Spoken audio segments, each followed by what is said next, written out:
जगदम्बा नरयुद्धमोख्यं वातात्मजम्बा नरयुद्धमोख्यं श्रीरामदूतं शरणं प्रपद्ये श्रीरामदूतं शरणं प्रपद्ये श्रीरामदूतं शरणं प्रपद्ये। कि जब बात आई तो मेरे प्यारे भाई बहन, मैंने कल आपको बताया था कथा के बाद बहनों कि शिवाय गोविंद की, शिवाय भगवान की किसी की कुछ चलती नहीं है। जितना चलाना चाहे हम मेरे प्यारे भाई बहन, पर चलती किसी की नहीं है। चलता तो केवल और केवल गोविंद का है। मेरे प्यारे, मैंने ये भी बताया था कि 3 बार तक राक्षस होने का श्राप लगा था। पहले जन्म में हिरण्याक्ष और हिरण्यकश्यप बन के आए ये दोनों। दूसरे जन्म में रावण और कुंभकर्ण बन के आए। तीसरे जन्म में शिशुपाल और दंतवक्र बन के आए थे। पहले जन्म में जब हिरण्यकश्यप और हिरण्याक्ष बन के आए थे, मैंने वहां तक की कथा को पूर्णतः समाप्त किए थे। दूसरे जन्म की कथाओं में जब ये दोनों राक्षस बन के रावण और कुंभकर्ण के रूप में आए इस धरा पे मेरे प्यारे भाई बहन, उसमें भी मैंने कल बताया था कि जब ये रावण चलता है ना तो पृथ्वी कांपती है। चलता दशानन अरे डोलत यावनी, चलता दशानन डोलत यावनी, चलता दशानन डोलत यावनी, चलता दशानन डोलत यावनी, चलता दशानन डोलत यावनी। और जहां तक मुझे ये बात एक समझ में आती है, बड़े ध्यान से सुनिएगा, जहां तक मुझे ये बात समझ में आती है कि उस रावण का एक नाम है दशानन। दशानन माने हो जो 10 माथा वाला हो। और 10 माथा वाला व्यक्ति, आप कभी विचार करना, यदि किसी का 10 माथा हो जाए तो 10 माथे होने के बाद एक तो बीच में सही है सीधा, जहां हमारा शरीर दिख रहा है, एक तो सही हो जाएगा। बाकी जो 9 है, एक पर विचार करिएगा मेरे प्यारे लोग। कई वर्षों से आप कथाएं सुनते आए हैं, आप ये भी सुनते आए हैं कि रावण का 10 माथा है, इसलिए इसका नाम दशानन है। पर विचार करो कि यदि 10 माथा उसका है, सच में इसके माथे 10 हैं, तो फिर उसके शरीर का बनावट कैसा रहा होगा?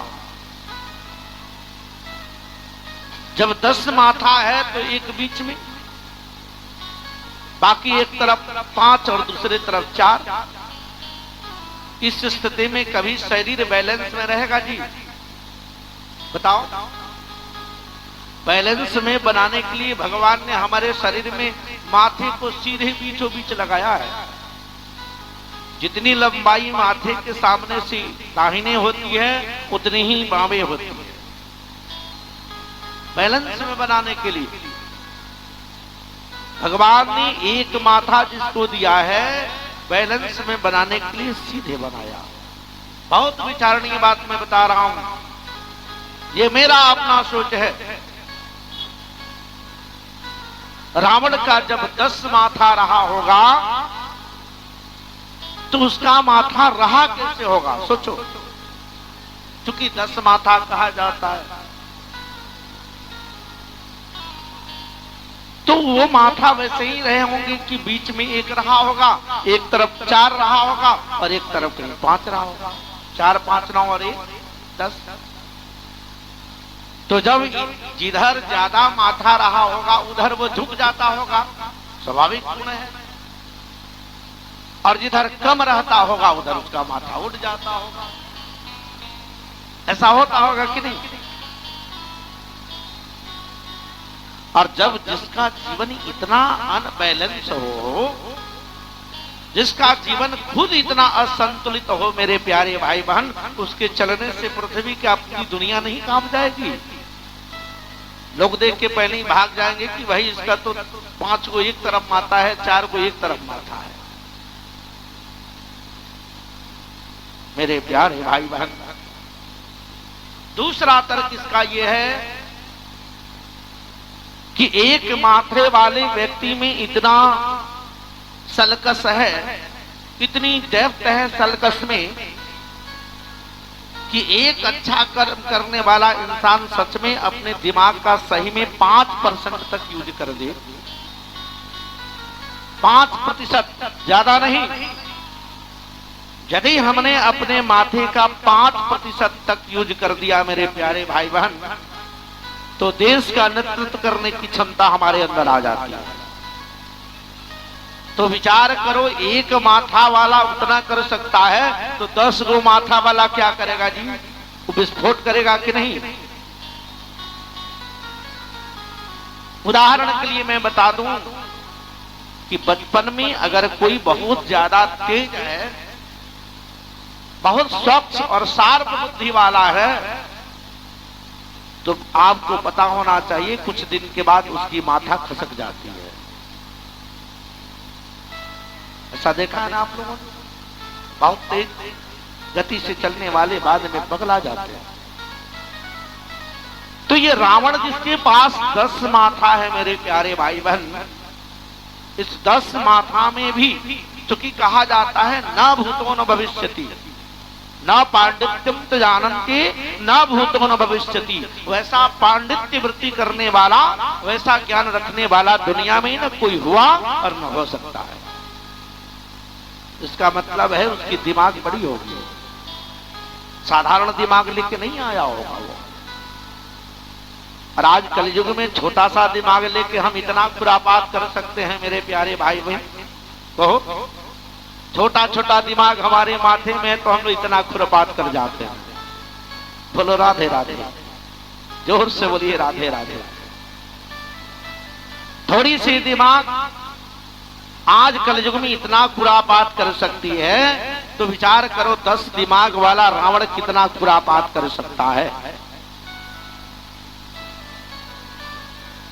मैंने कल बताया था कि पृथ्वी आज रो रही है, सारे देवी बताए इकट्ठा हैं, सबके मन में यही बात है कि आखिर इस पृथ्वी को कैसे बचाया जाए, ये धरा कैसी बचा ली जाए।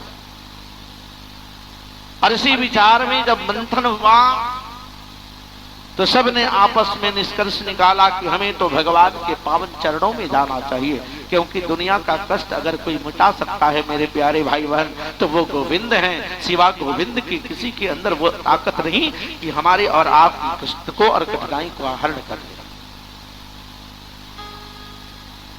मेरे प्यारे, बिल्कुल साफ साफ शब्दों में बता दूं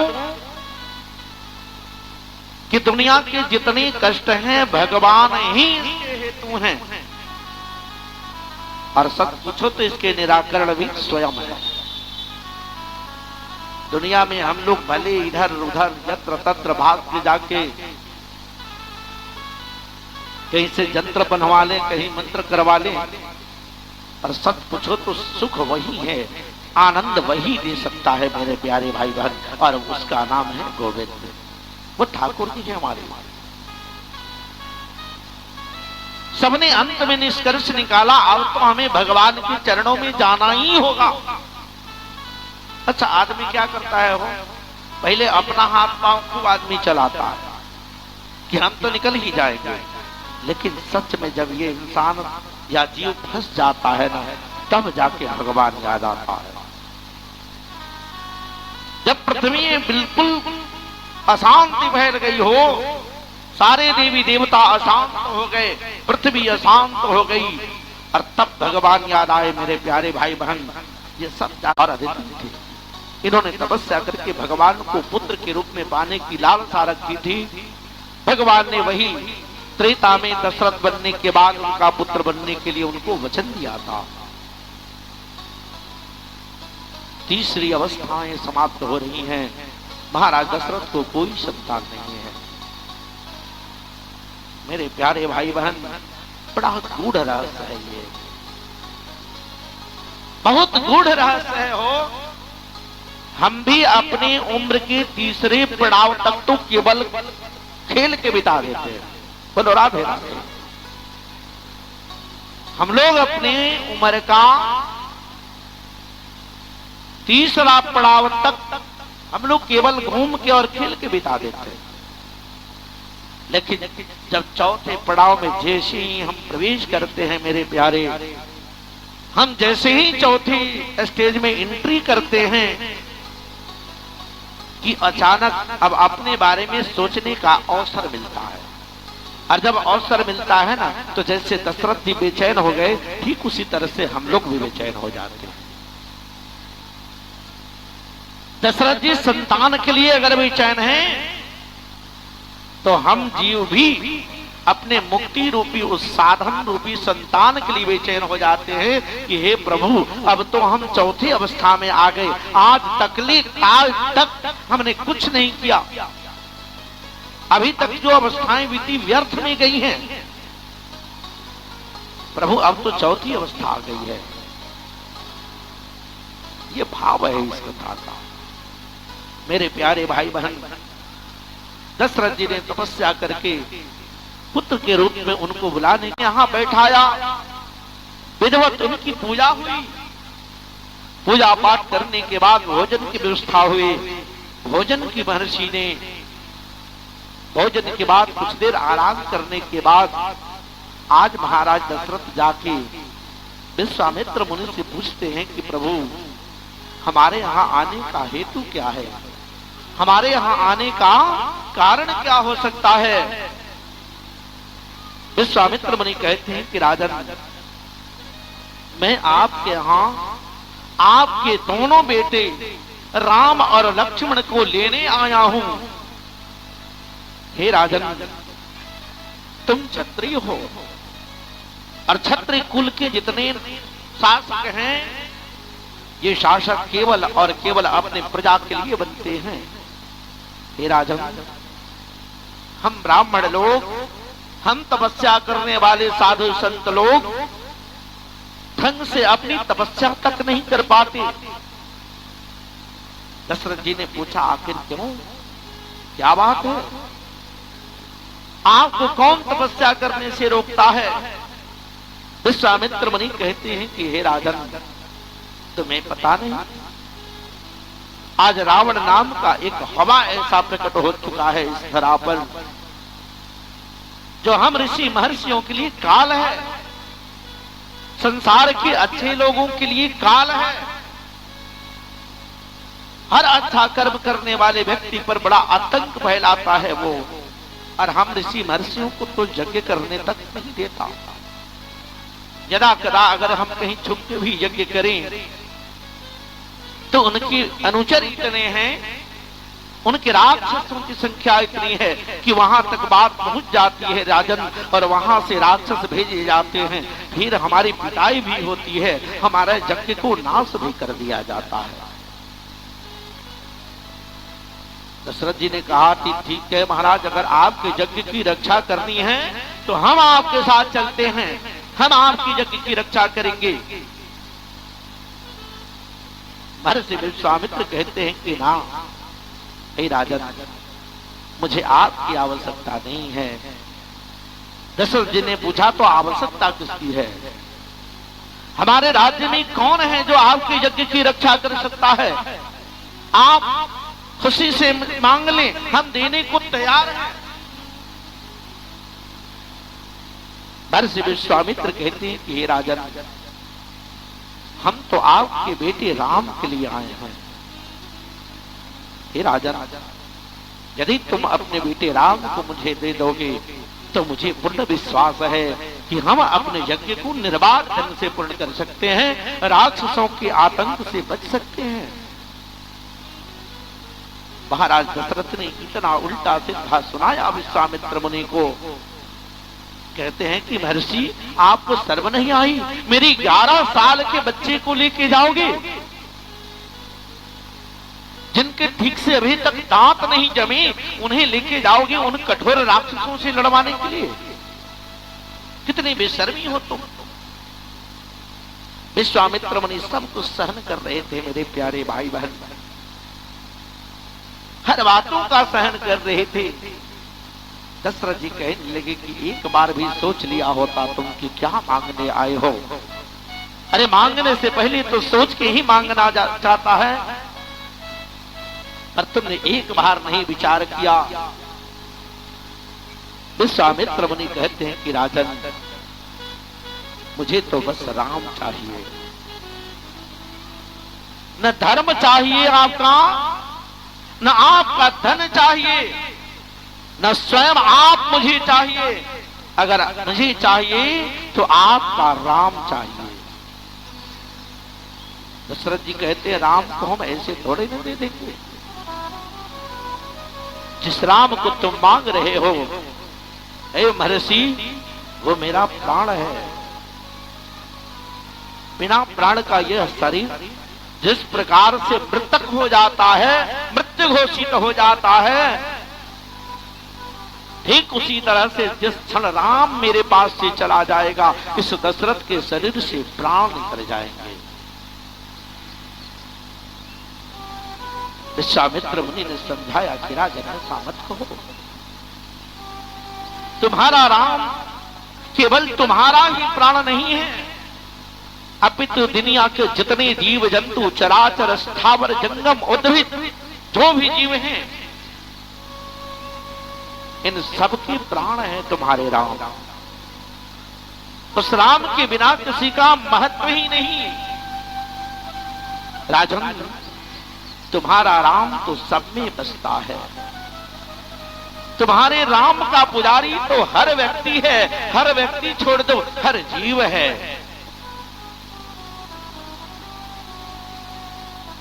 और हर जीव में मैं भी हूं।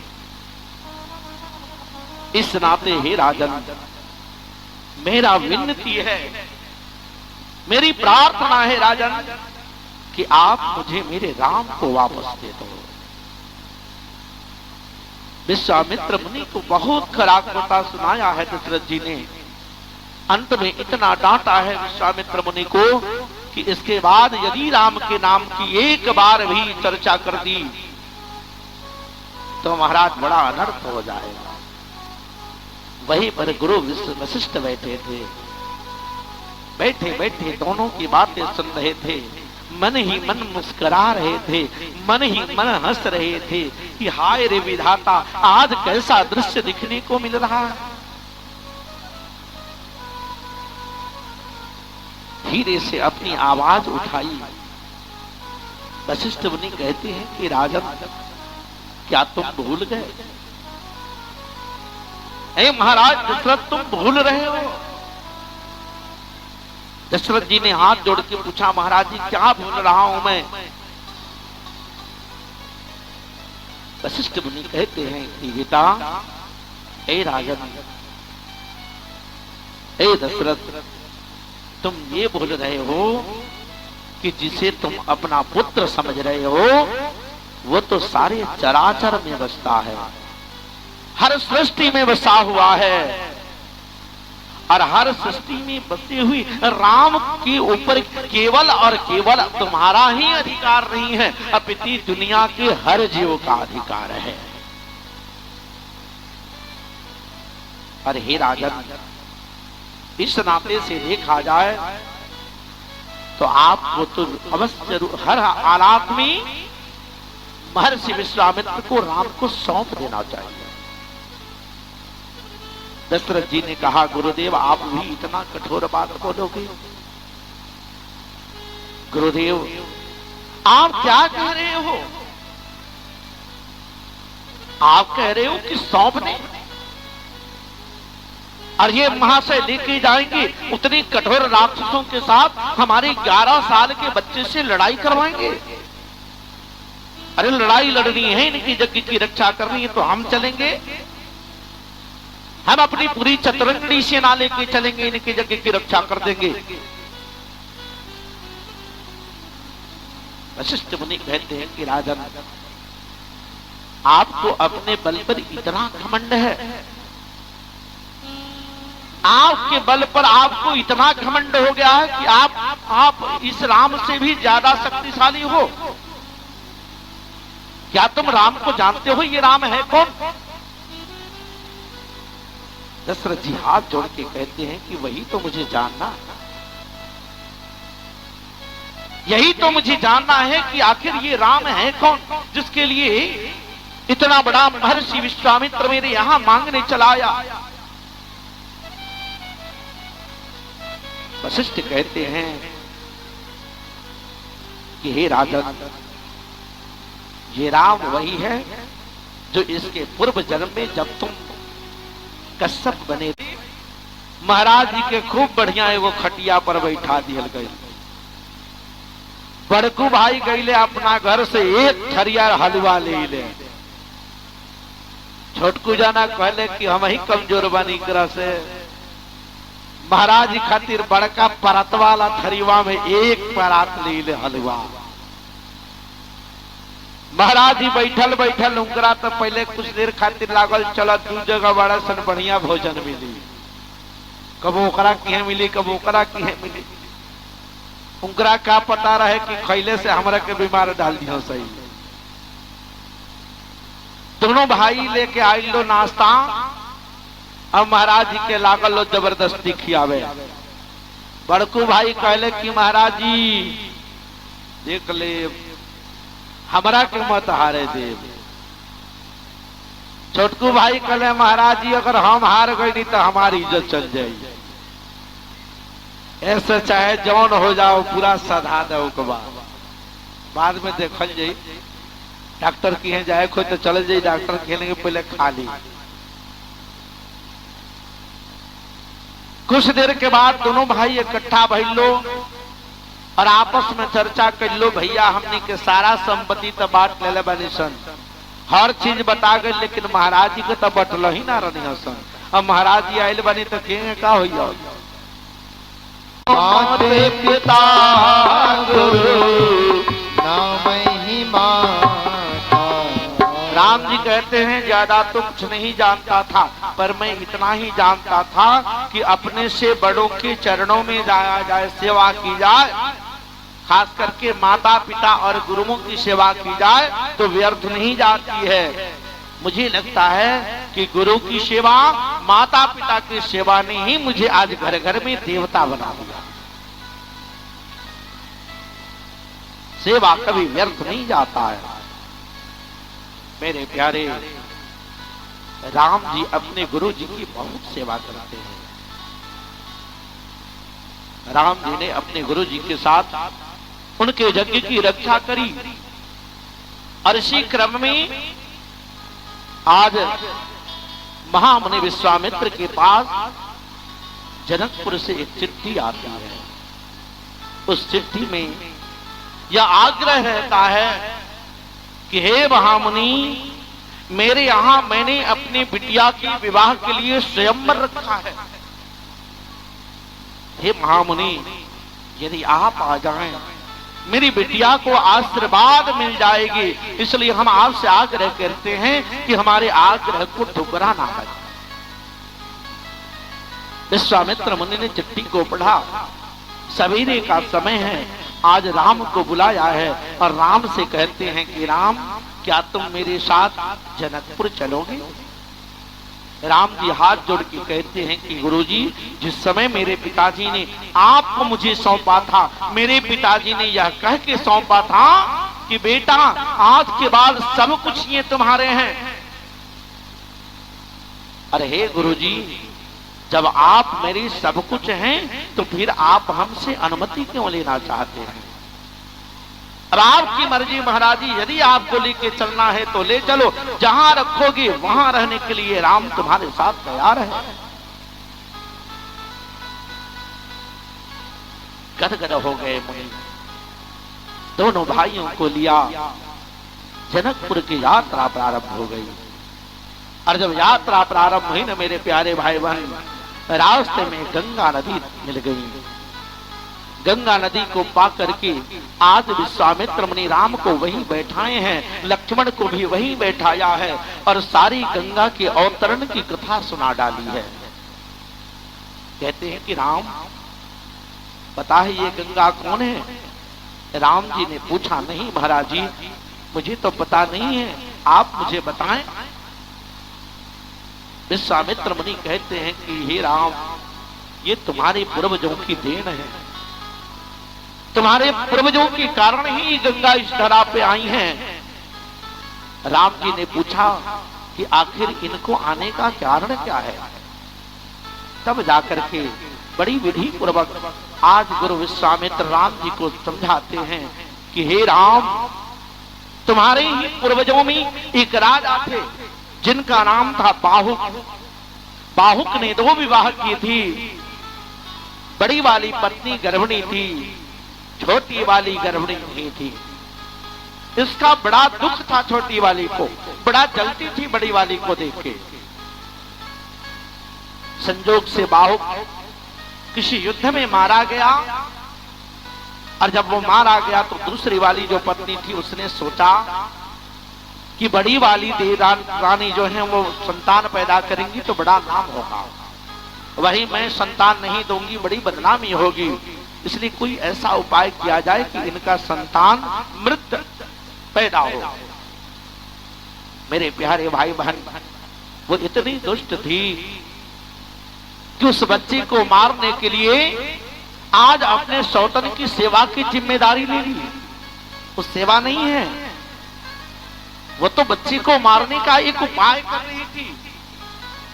प्रतिदिन रात को जब भोजन कराने के बाद दूध लेके जाती थी ना, थोड़ा सा जहर उसमें मिला के देती थी ताकि उसके सौतन के गर्भ में जो बालक पल रहा है वो आने वाले काल में मृत होकर के जन्म ले। लेकिन याद रखना, जिसको भगवान बचाने वाले हो ना, उसको कोई मार नहीं सकता है। गर्भ में बार बार जहर पाने के बाद भी जब 9वां महीना आया, प्रसव की पीड़ा प्रारंभ हुई और उस देवी ने एक सुंदर सी संतान को भी जन्म दे डाला है। बड़ा सुस्त है, बहुत सुंदर है, पर उसके हाथें जो है ना, ये दोनों हाथों की मुट्ठियां जो हैं बंधी हुई थी। उस देवी ने ब्राह्मणों को बुला के पूछा कि मेरे बेटे का दोनों हाथ का मुट्ठी क्यों बंधा है? ब्राह्मणों ने उस बालक की मुट्ठी को खुलवाया और जब खुलवाया तो देखा कि उस बालक के हाथ में जहर है। ब्राह्मणों को समझते देर नहीं लगी कि सारा का सारा कुकृत्य उसकी सौतेली माता है। मेरे भाई बहन, उस बालक का नाम ब्राह्मणों ने उसी क्षण सगर रख दिया। सगर मने 100 मने 7 और गर मने 20। जो जहर लेके जन्म लिया है उसका नाम है सगर।